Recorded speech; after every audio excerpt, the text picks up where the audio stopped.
Okay, good morning, class. Good morning, sir. Okay. Welcome to Faith Macopa. Okay, thank you. Let me start this day with prayer. Let all stand up and please read the prayer.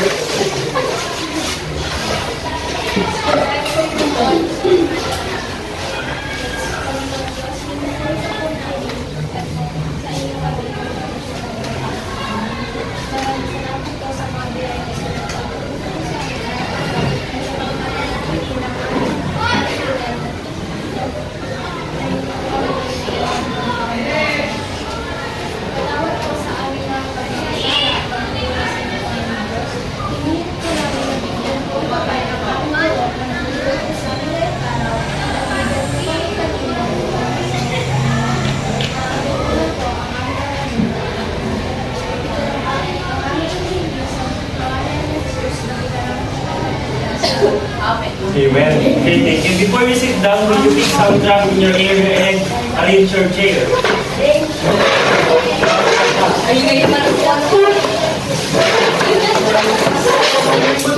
Okay.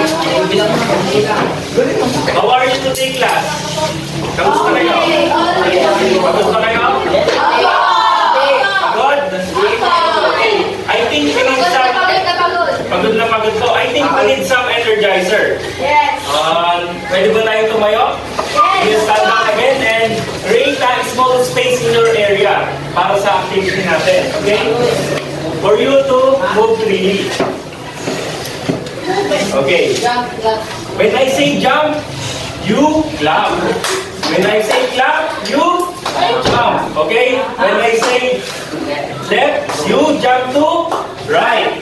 When I say left, you jump to right. And when I say right, you jump to left. Did you get it? Yes, of course. Okay, let's see. Okay, clap. Clap. Jump. Clap. Hindi nakakasunod. Hindi nakakasunod, ha? Clap. Okay, jump to left.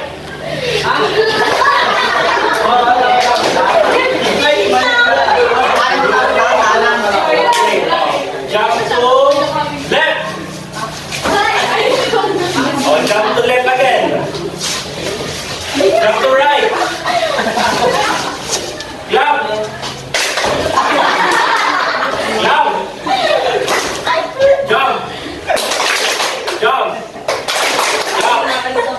Okay, you may consider. Did you enjoy our little activity? Yes. Okay. When you're checking up attendance, class, sino yung absent ngayon? Bondo and Mansano, Bondo.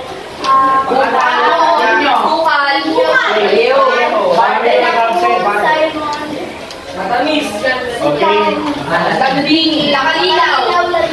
Okay, thank you. Thank you for attending my class. Now, in the review of our past lesson, we discussed about personal protective equipment and its function and importance. PPE is very important to farmers, especially who's working in the field. That's why wearing proper PPE is very important for them to avoid accident and injuries in the body and avoid unnecessary accidents now. Can anyone list the examples of different or commonly hazard na commonly PPE na sinusuot ng farmer? Okay, who wants to participate? Okay? Mask or face mask. Any other answer? Yes. Boots. Okay. Monica. Face shield. Ano mo, yung ginagamit po ng farmer sa bukid. Okay, gloves. Ano po? Any other answer? Cap or hat. Okay, thank you. It seems that you already understand and remember our past lesson. Now let's watch a short video. while you're watching, please observe the video. And when you are done, I will ask some questions regarding it.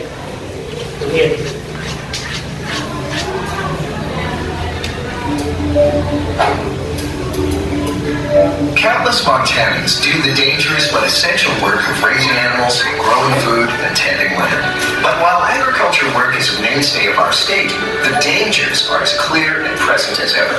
Ag work is done in remote places, unsupervised and unregulated, with big demands on production and little time to train. Plus, injuries are just part of the job, right? They don't have to be. Taking a few small precautions or even just a minute to consider dangers can seem tedious, but when you consider the downtime and injuries or lives saved, it's worth it. Let's look at the most common factors behind injury and even death in ag work, and some ways to reduce your risk. Advanced machinery has made many jobs more doable and on a larger scale, but it's also brought new dangers. Gruesome or even deadly kind, like turnovers and getting caught in machine components. Make sure only well-trained workers are using machinery. Never remove guards from equipment. These are in place for good reason, but do remove any loose clothing you're wearing before operating equipment, and study the landscape where you'll be using the machinery. Even slight changes in terrain can make equipment hard to control. ATVs have also become indispensable and a common cause of injury in ag work. To prevent turnovers and other debilitating accidents, make sure drivers take an ATV safety course. Never carry extra riders on an ATV not designed for passengers. Wear a helmet, long pants, gloves, and boots. And, as with any vehicle, know both the landscape ahead and the limitations of the ATV before jumping on. Livestock are their own unpredictable threat. Animals with such an enormous weight advantage can quickly pin you against a fence, brush a foot, or throw you an impressive distance. Always be aware of your position among animals and leave yourself an out. And take extra caution when working around manure pits and ponds. Many of the daily operations on a farm require electricity, so the risk of being electrocuted is real. Take extreme caution when moving any equipment, especially taller equipment like hay or grain elevators near power lines. Be cautious in damp areas or when working with irrigation pipes. Water and electricity are a deadly combination. When using extension cords, be sure the cord is properly sized for the load and inspect the cord for any damage. And make a habit of checking wiring on tools or equipment for damage. If you see any damage, don't use it. Get a tag for repair or a replacement. Working with the many chemicals involved in ag work can lead to short or long-term harm. Never assume you know how to properly use or store chemicals. Take the 5 minutes to read the labeling and prevent a painful burn or reaction with other chemicals. And wear proper protection, like safety goggles, gloves, and a respirator. If you've worked in agriculture for any length of time, you know there are plenty of other on-the-job risks. Extreme weather, long and irregular hours, long locations. Farming and ranching are physically demanding. And chances are, you take on a wide variety of tasks in a given day. But simple and continual awareness of the dangers you'll face can go a long way to reducing your chances of injury or illness. So take the few minutes to assess the risks, check your equipment safeguards, remove simple hazards, and leave yourself an out. You'll be glad you did. For more information on staying safe in agricultural work, check out Montana State Fund's Ag Safety page. Okay. What did you observe on that video you watched? Who wants to answer? Anong na-obserbahan niyo sa video na yan? Yes po, Monica. Okay, yung mga pwedeng may suot para ma-avoid mga PPEs. Other answers? Yes, safety rules and regulations. Monica po ulit. Yes, mga PPE natin. Ano pa? Yes, ang mga agricultural works. And yes, paano may iwasan ng mga aksidente o kaya mga hazard. And based on that, what do you think our lesson for today? What do you think our lesson for today? Yes? Okay, our lesson for today is types of hazard. There are six different types of hazard. But first, based on Cambridge Dictionary, hazard is something that is dangerous and likely to cause damage. That's based on Cambridge Dictionary. Okay. Farming deals with a lot of activities to be done in different area. Upon performing these activities, farmers are exposed to a lot of risks. That's why wearing proper PPE is very important and crucial to avoid unnecessary accidents in the workplace or kahit sa classroom. First, let's read these important points. Who wants to read the occupational health and safety? Please, Monica. A plan system of working to prevent illness and injury where you are recognizing and identifying hazards. Okay, thank you. When we say occupational, it's related to work. That's why all system, o sa lahat ng trabaho, meron tayong plano na sinusunod to ensure the safety. And hazard, who wants to read? Yes po. Hazard, something that has potential to cause harm to people, property, or the environment. Okay, thank you. When we say hazard, it is the something that has potential. That's the keyword. That's the something that has potential to cause damage. And how about risk? Who wants to read? Boys. Babasa lang. Risk, the chance or probability of the hazard causing harm or damage to people, property, or environment. Okay, thank you. The hazard is something that has potential. Halimbawa, etong table na to, pwede ba natin yun masabing ma-assess siya as hazard? What do you think? Yes, pwede. Kasi nakaharang sa dyan. Pag sinabi naman natin risk, magiging risk yung hazard na yan o tataas ang chance niya kapag yung table na yan ay nakaharang sa pintuan o hindi siya nakaayos. Yung pagkuhan na yan, pwede rin yung hazard. Pero mas magiging hazard siya or magiging risk na siya, tataas ng probability kasi hindi siya nakaayos or nakagulo-gulo ang mga bangkuhan. I want you to observe in this illustration. There are the safety common workplace hazard. These are the illustration, mga symbols niya. Please be familiar with it.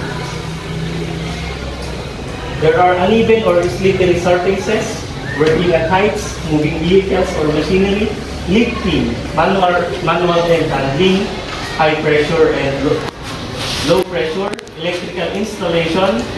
Meron din tayong mga radiation, chemical, confined spaces, and noise and other environmental hazards. First is physical hazard. Who wants to read? Other and just read. Just please. Hazards arising from environmental factors that can cause harm to the body without necessarily touching it. Includes floors, stairs, work, platforms, steps, ladders, fire, falling objects, slippery surfaces, manual handling, lift intrusion food.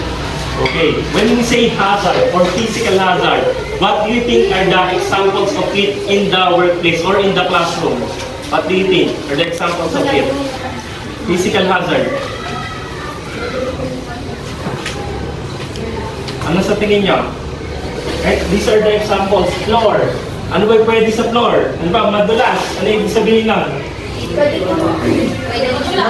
Yes, pwedeng madulas. Slippery, wet floor. Isa sila sa examples ng hazard. And sabi pa dyan, stair. Even this space na to, pwede siyang mag-cause ng hazard. Bakit kaya? Ano sa tingin nyo? Pwede siyang matapilok. Okay. Meron pa, sa workplace, ang pwede ng mga hazard ay anything na ginagamit natin na nahawakan natin. Pwede yung maging physical hazard. Even yung ginagamit natin sa workplace.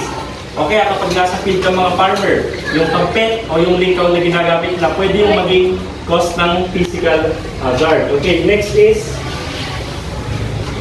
mechanical or electrical hazard. Okay, please read. Mechanical are hazard created by the use of or Most work with either powered or manually operated equipment, machinery, and plant. Prepare the potential dangers associated with the use of electrical energy.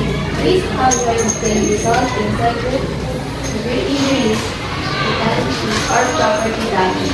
Okay, thank you. Now, what do you think are the examples of mechanical or electrical hazard in the classroom or workplace? Okay, very good. Yung mga saksakan or yung outlet, particularly overload outlets or exposed wiring. Gaya sa outlet na ganyan, kapag marami ang nakasaksak dyan, pwede din natin siyang ma-consider as electrical hazard as overload outlets. And mechanical, what do you think are the examples of mechanical hazard? At yung mga equipment, mga powered tools. Ano sa tingin niyo yan? Mga ilaw, ano pa po? Okay, electric fan. Magiging hazard ang electric fan as mechanical kapag yan ay walang takip. Okay, kapag ginagamit. Kaya siya may guard yung mga electric fan natin. Also, mga rotating discs, mga sharp edges sa mga factories. Okay? Next is chemical hazard. Who wants to read? Other hand, please. Magbabasa lang po. Monica ulit. Chemical hazards are any substances that may cause adverse physical and health effects to people or result in harm to the environment due to its chemical properties. Including chemical substances such as acids or poisons and those that could lead to corrosions like pesticides. Okay. Now, chemical hazard. What is chemical hazard? What is your idea about it? Yes po? Mga ano po, pagkukunan dito sa mga parang mga sarila. Okay. There are chemicals na yes, hindi healthy. Kaya hindi lahat ng chemical ay ginagamit. Also, ang installation din ito, inilalagay ang mga chemical hazard na yan like acids, poisons, and those could lead to fire or explosion. Inilalagay sila saan? Sa specific na lalagyan. At nakahiwalay ito sa ibang mga chemicals. Especially ang mga pesticides because they are explosive and flammable. Madali silang umapoy or sumabog. That can cause to fatalities, injuries. Okay. Next is biological hazard. Okay? Thank you.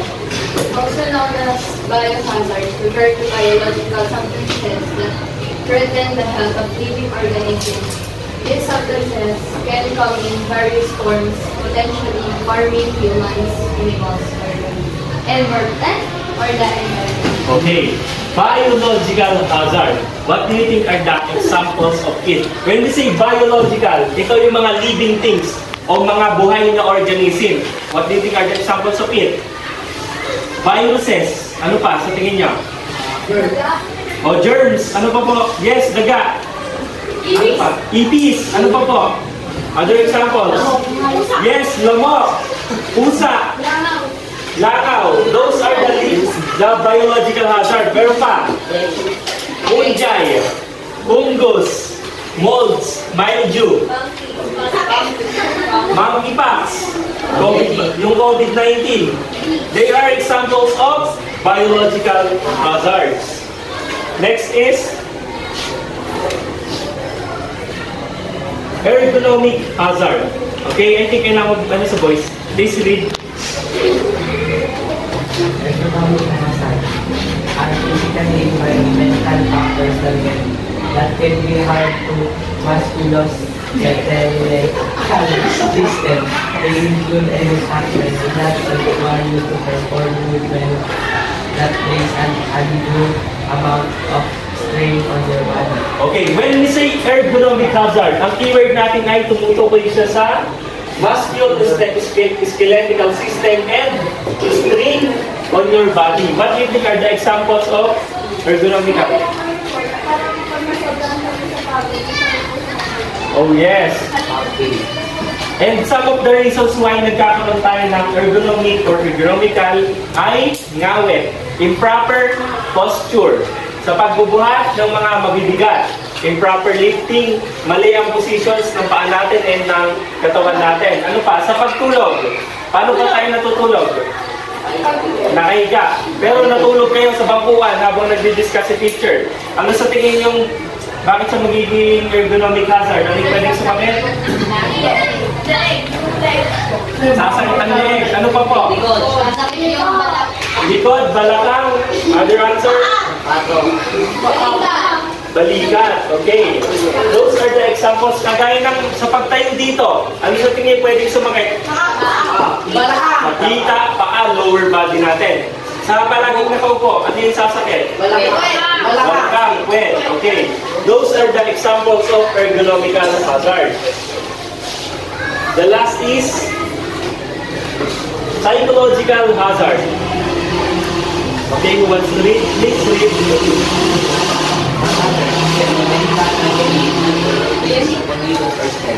Okay, psychological hazard. It's a hazard contains and affecting the mental well-being of a person. Pag sinabi natin psychological, tumutukoy sa isip natin, sa mental health natin. Ngayon, what do you think are the examples of psychological hazard? Yes, Monica? O, naiiritan, nawawala sa focus. Meron pa. Pag masyadong maraming binibigay na activity si Ma'am Luz, ano yung sa tingin? Nahihilo po. Ano po? Nai-stress. May pressure pag marami activity si Ma'am Luz. Ano pa pa? Correct po ba? Okay.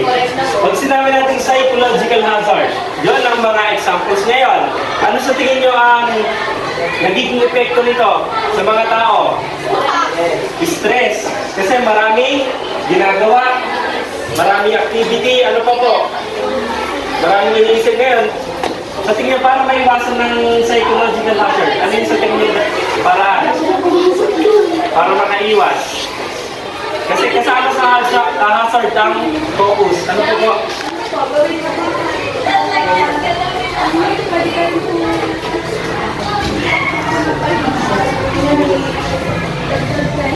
Okay, thank you. Tama yun. Okay, now.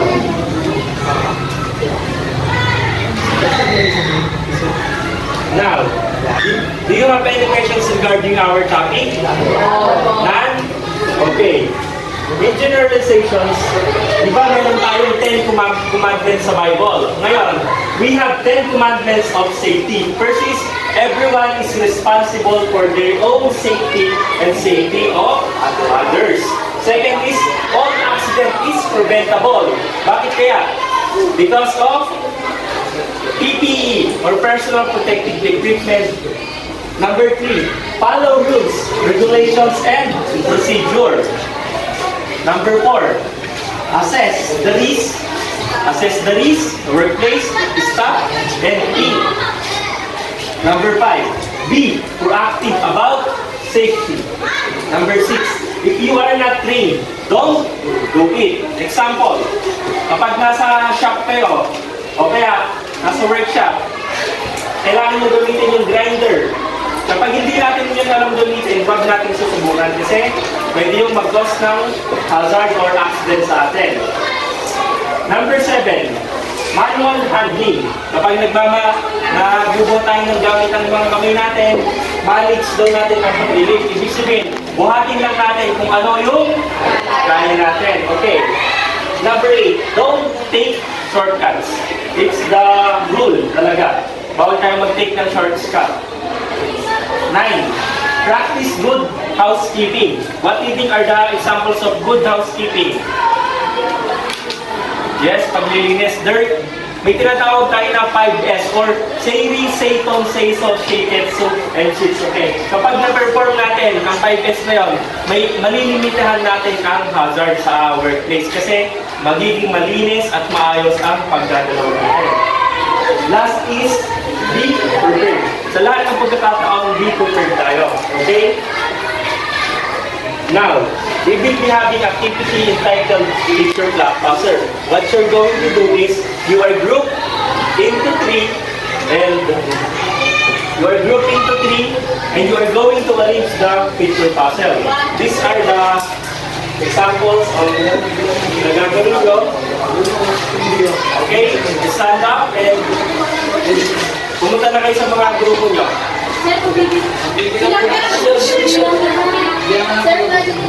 Ito lang. Ito sa side na to. Yan. Tapos dito, sumula dyan. Tapos sila sa likod. Okay, ito sa inyo doon. Yan. Yung all boys na to. Then, 2 groups kayo dyan. Kayo sa likod, tapos sa kanila. Okay? Magsama-sama lang kayo.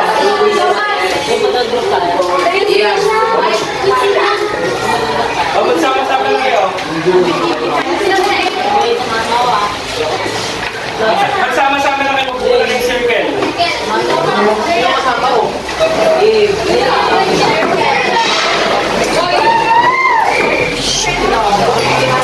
Quiet class, quiet.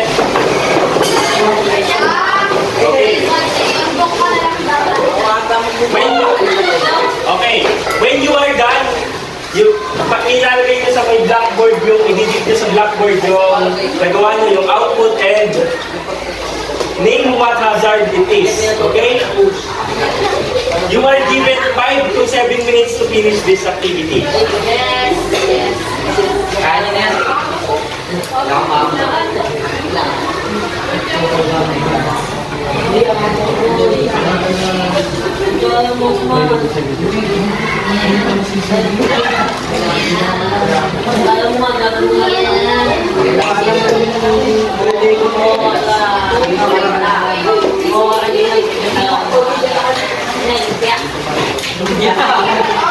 Opo. Okay. Walang maingay.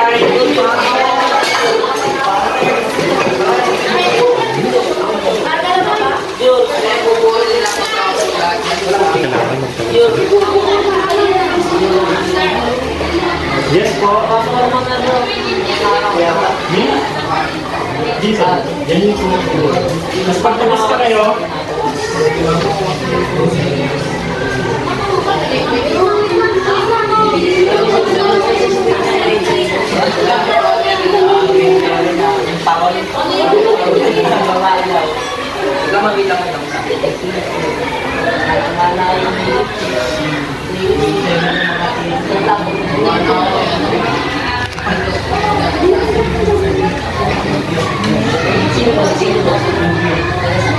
ito. Sulat yung ano ba?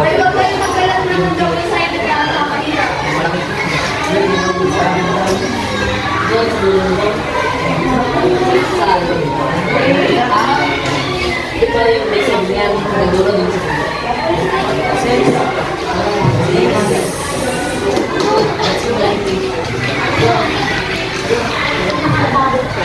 sabi ko,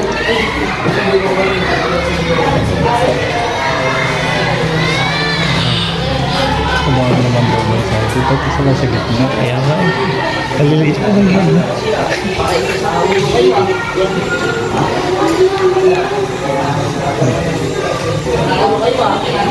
Sital po. pero yung mula po, meron din,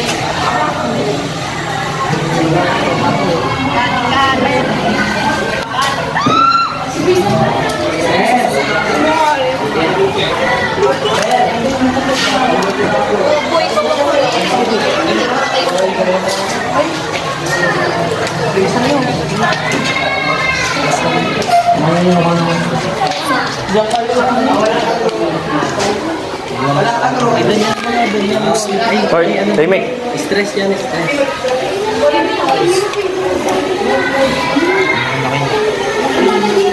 Ang lahat kayo tumulong sana kung kaya ka. Tumulong kayo. NCS dyan sa baba. Tumulong kami ang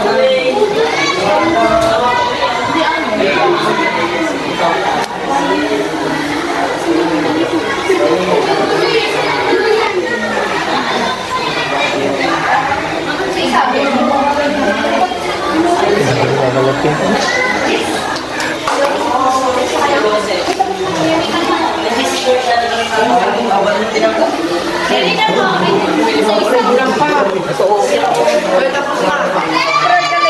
board? Walang to, please. Simulat niyo po ano. Dalawa yan ha? Ay, galing nga. Bilis ha. Galing namin. Kami lang po lang. Ano hindi? Tikit. Ayun, hintay.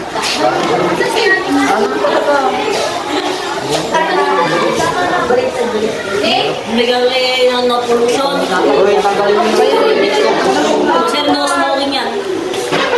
No smoking. So, di ba kayo dyan?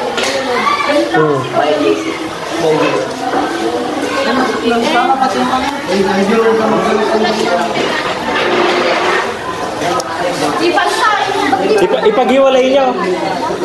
Paghiwalay nyo. Dapat malawang space niya. Kasi susulat nyo kung anong klaseng hazard yan.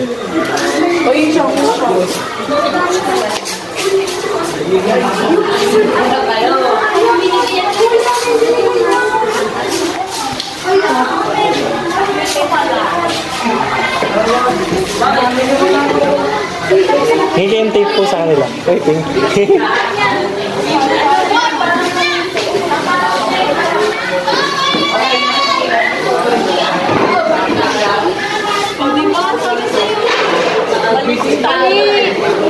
Baliktad dito.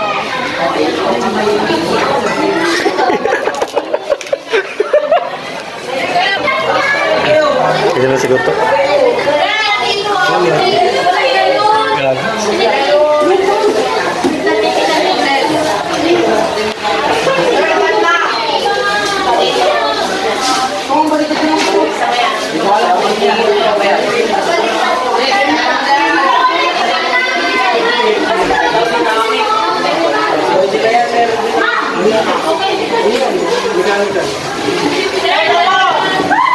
Okay.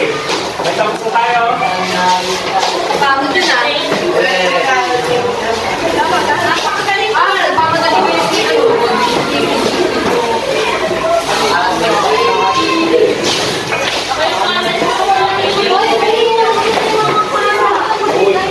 Nagpapagaling mo yung video.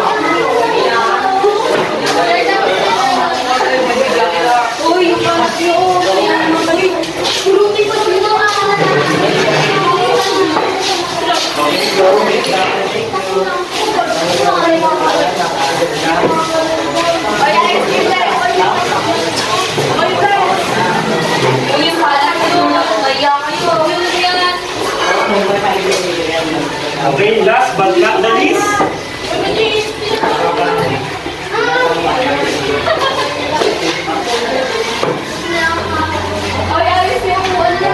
Sit down. Kapag umupo na po yung mga tapunas.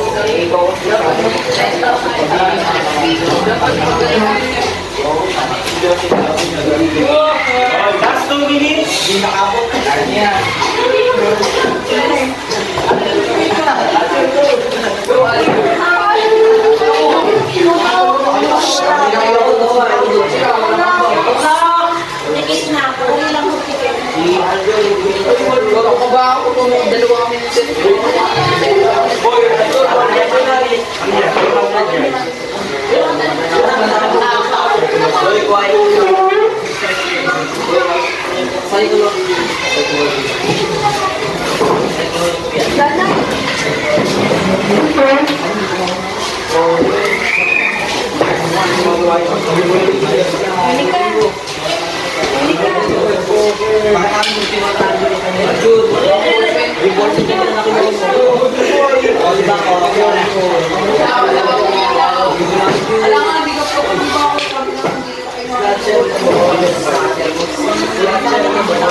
Sige na, okay na. Upo na.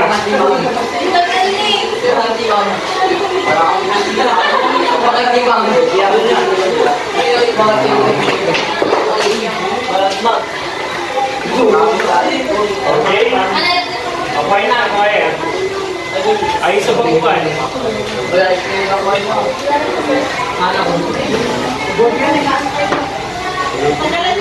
Okay? Ang mga nagawa natin activity, what is this? Electrical hazard. Bakit siya naging chemical? Poison. Bumo. Third is?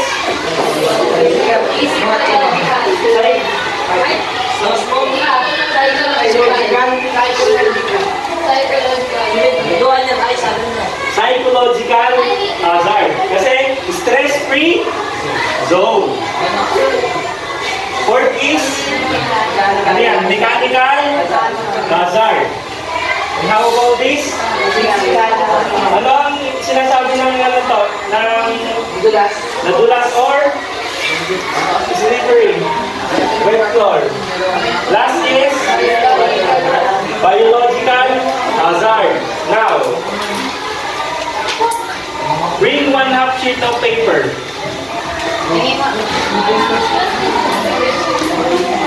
Lengthwise.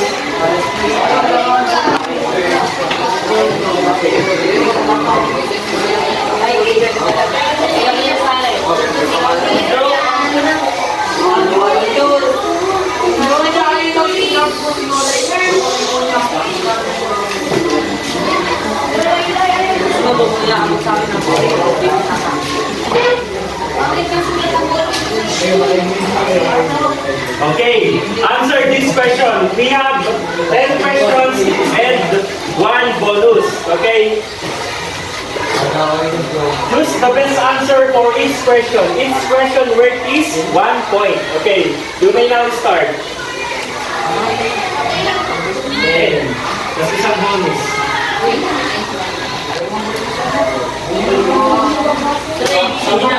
Opo. ABC doon po yung susunod.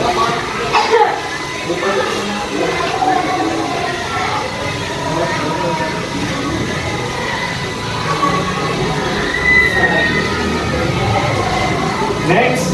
Sir, wait lang.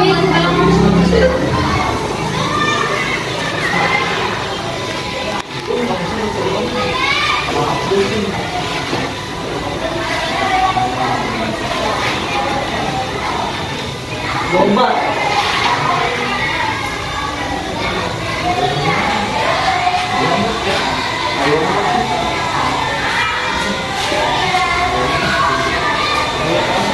Next is? Sir, wait lang.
Check na din po natin yan ngayon.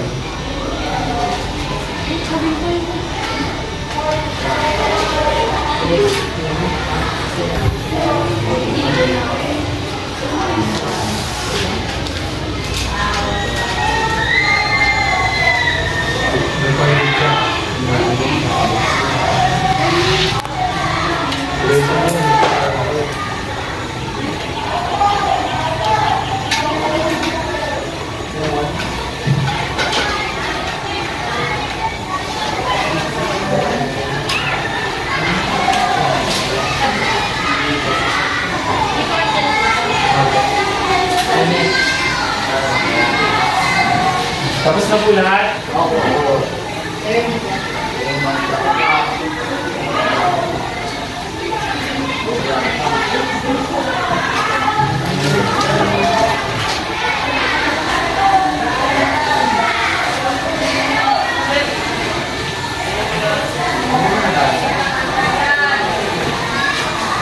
Tapos na po lahat?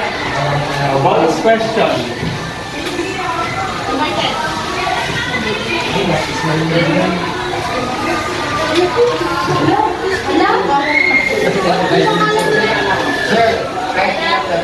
Opo. Ang pangalan ay 5 points, ang apelyido ay 4 points, middle initial ay 1 point. Ano yan, iisipin mo. Tatandaan ko lang mga Pogi na lang. Pogi 20 points. Recorded po yan. Sir, no.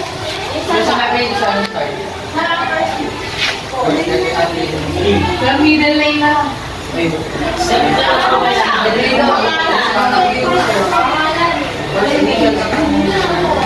letter. Sir, no. MLG. Ah, Gary. ML. Si Gilo apelyido.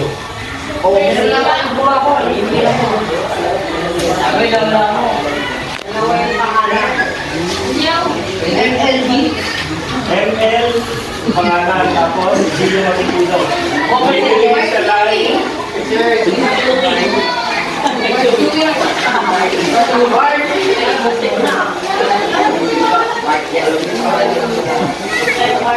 Tama na yun.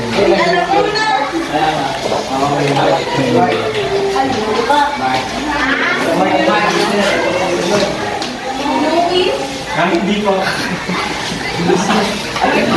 Upload mo lang muna sa akin. Ate Luis. Last 3 minutes.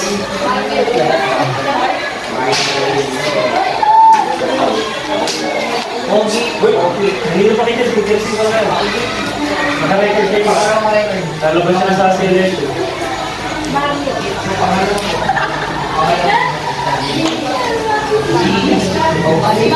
Yung first name okay na. Yung bahay na.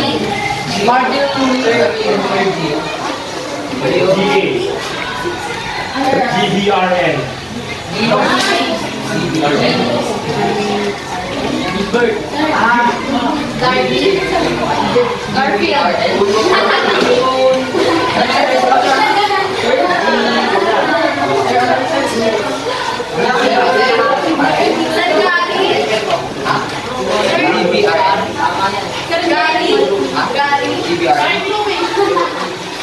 Last 1 minute. O, check na natin.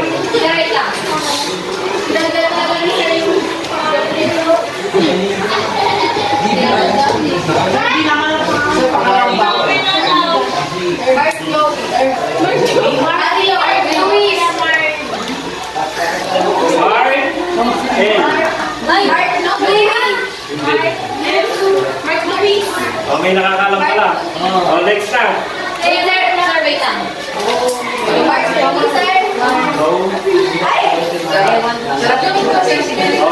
Check na tayo. Exchange your paper. Your seatmate.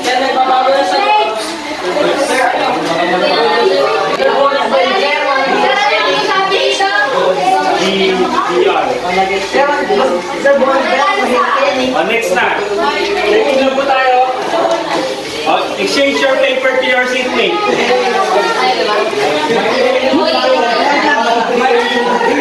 May clue yung...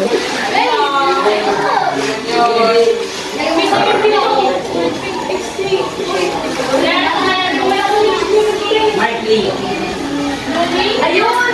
Marley yung pa-survey. Oo.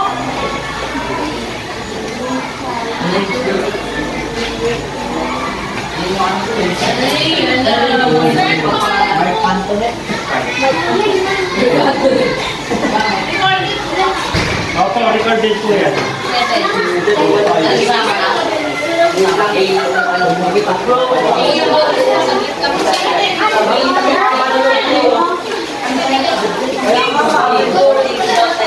Okay? Bilangin na balik na sa may-ari yung papel.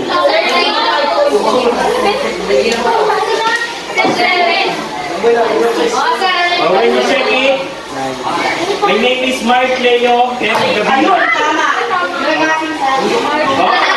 Gavilan.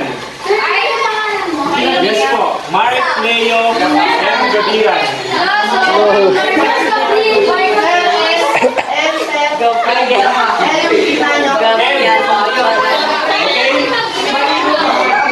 Opo, may flex na yan. Ako di ba yung bilang yan? May flex po yun. May flex po bilang. Pass your paper in your front. Pass your paper.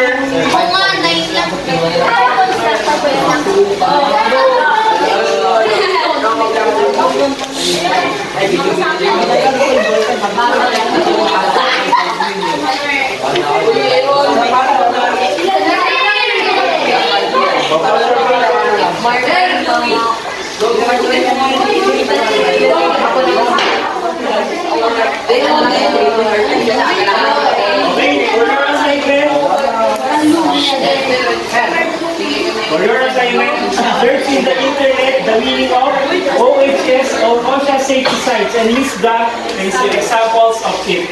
And you will pass it tomorrow, okay? Okay. Goodbye, class.